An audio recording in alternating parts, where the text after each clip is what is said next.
उसका दोष सिद्ध हो चुका होता है कि भैया उसने ये अपराध किया है, इसके तहत उसको इतनी सजा प्राप्त हुई है और उसको इतने समय तक कार्य कोई भी हो उसका कारण जानना व्यक्ति का कर्तव्य होता है। तो चलिए ये तो बात हो गई दर्शन की। अब हम अपनी व्यवहारिक भाषा में आ जाते हैं।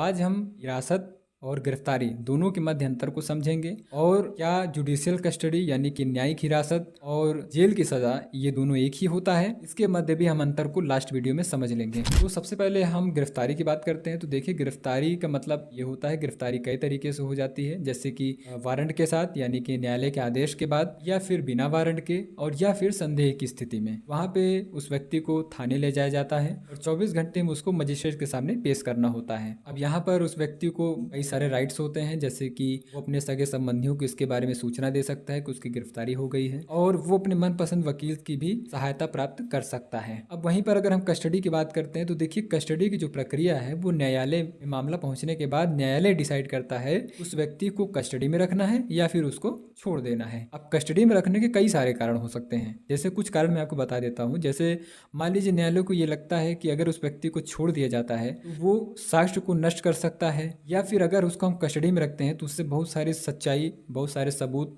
बहुत सारी बातों की जानकारी और प्राप्त कर सकते हैं, बहुत सारी स्पष्टता और भी उस मामले की करवा सकते हैं उसकी बातों से, उसके साक्ष्य के आधार पर, और उनको लगता है कि वो किसी गवाह को डरा धमका सकता है।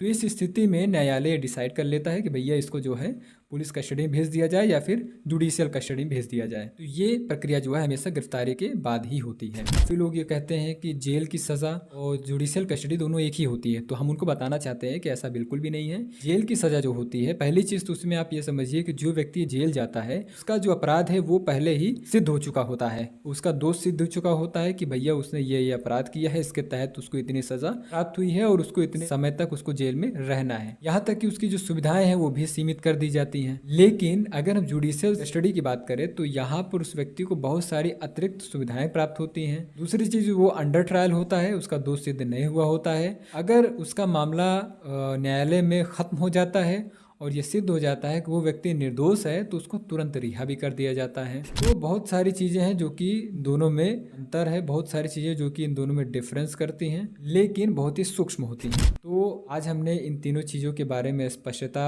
से इसको समझा। अगर आपका किसी प्रकार का विधिक कोई सवाल है, किसी प्रकार का आप सलाह लेना चाहते हैं, तो आप दिए गए नंबर पर आप मुझसे संपर्क कर सकते हैं।